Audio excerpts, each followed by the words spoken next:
জয় Hind friend. আজকে আমরা জানবো যে হিচকি কেন ওঠে আমাদের। তাহলে হিচকি কেন ওঠে জানার আগে আমাদেরকে জানতে হবে যে আমরা যে রাস্তায় খাবার খাই সে রাস্তায় আমরা শ্বাস নিই, এখানটায় একটা ডিফারেন্স হয়ে যাচ্ছে। তাহলে আমরা জেনে নিই যে খাবার কোন রাস্তায় যায় আর হিচকি কোনখান থেকে ওঠে। তাহলে আমরা যে মুখ্য গুহা বলি বা বাক্যাল ক্যাভিটি বলি, এই মুখ্য গুহার মধ্যে খাবার খাই, তারপরে যায় এটা গ্রাস নালী বা ওসোফেগাস, তারপরে চলে যায় আমাদের পেটে বা স্টোমাক। আমরা এই রাস্তায় কিন্তু খাবার খাই, কিন্তু আমাদেরকে ধ্যান রাখতে হবে যে এই রাস্তাতে কি যায়, আমাদের অক্সিজেন যায় বা শ্বাস যায়। এবার এখানটায় লক্ষ্য করতে হবে যে যেখানটায় অক্সিজেন যায় আর খাবার যায় ওইখানটায় একটা লক আছে, এরকম করে একটা লক আছে। ওই লকটার নাম হচ্ছে ইপিগ্লটিক্স। ওই ইপিগ্লটিক্স কী করে, যখন আমরা অক্সিজেন যাই যখনই, তখনই খাবারের রাস্তাটাকে বন্ধ করে দেয়, আর যখনই খাবার যায় তখনই অক্সিজেনের রাস্তাটাকে বন্ধ করে দেয়। এবার আমাদের হিচকি কেন ওঠে?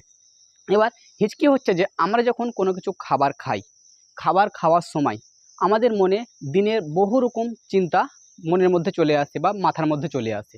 তখন আমরা খাবার খেতে খেতে আমরা নিজেও বুঝতে পারি না যে আমরা খাবার খাওয়া আমি চালু করেছি, আমি গলার মধ্যে চলে যাচ্ছে। কিন্তু আমাদের যে ইপিগ্লটিক্সটা দেখেছি ওটা আমাদের মনের কন্ট্রোল থাকে না, যে আমাদের হাতে কন্ট্রোল, যে আমি খাবার খেয়েছি, ইপিগ্লটিক্স এদিকে ঘুরে যাও, আমি এখন খাবার খেয়েছি, শ্বাস বন্ধ করো। এটা কিন্তু আমাদের কন্ট্রোল থাকে না, এটা ব্রেনের। কারণ ব্রেন বলেছে তুমি যা করবে করো, শ্বাস যাওয়ার সময় আমি দেখে নেবো, খাবার যাওয়ার সময় আমি দেখে নেবো, কন্ট্রোল করার দায়িত্ব আমার। কিন্তু আমরা যখন খাবার খাই, কারো কথা ভাবি বা চিন্তা করি খাবার খেতে খেতে, কিন্তু আমার কি, আমি খাবার খেয়েছি ভুলে যাচ্ছি, কিন্তু চিন্তা করছি আমি এক জায়গায় খেলতে যাবো আজকে বা কাউকে দেখা করতে যাব। চিন্তা করতে করতে কি হয় যে আমার ব্রেন পাগলান যায়, একটু খেয়েছি না চিন্তা করছি, তো খাচ্ছি না চিন্তা করছি, ব্রেন কি হয়, পাগলান যায়। তখনই কনফিউশন হয়ে যায়, যখনই যে রাস্তায় মানে বায়ু যায় বা অক্সিজেন যায় ওই রাস্তায় খাবার চলে যায়, নিয়ে কোথায় চলে যায় রাস্তায়, ওই রাস্তায় যখন খাবার যখন চলে যাবে ওই রাস্তায় তো মানে পাকস্থলী নেই, ওই রাস্তায় কি আছে, ফুসফুস আছে।